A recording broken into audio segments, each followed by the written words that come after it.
তো গাইস আজকে আমরা দেখবো পানির ভিতরে দেশলাই ধরে কিনা দেখবো। আমার হাতে দেখতে পাচ্ছেন দেশলাই, আর এখানে আছে পানি। পানির ভিতরে দেশলাই ধরে কিনা দেখবো। তো চলো শুরু করা যাক। সবার প্রথমে আমরা খালি দেশলাই কাঠি দিয়ে দেখবো কি হয়। কাছে না দেখাও। তো গাইস দেখতে পেলেন নিভে গেল। আমরা আরেকটা ধরে দেখবো।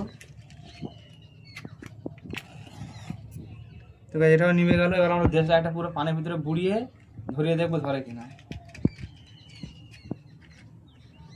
কাছে না দেখাও।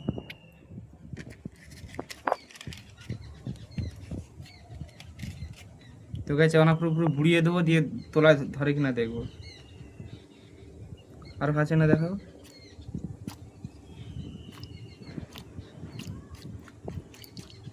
তো এই ভিতরে হচ্ছে না, আমরা পুরো দেশলাই পুরোপুরি ভিজে দিয়েছি। এবার আমরা দেখবো ভিজে দেশলাই ধরে কিনা।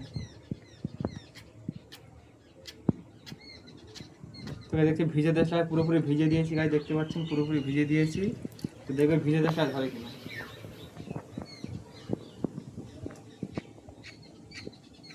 তো এই সেটা কোনোভাবে সম্ভব নয়। ভিডিওটি এর মধ্যে ছিল।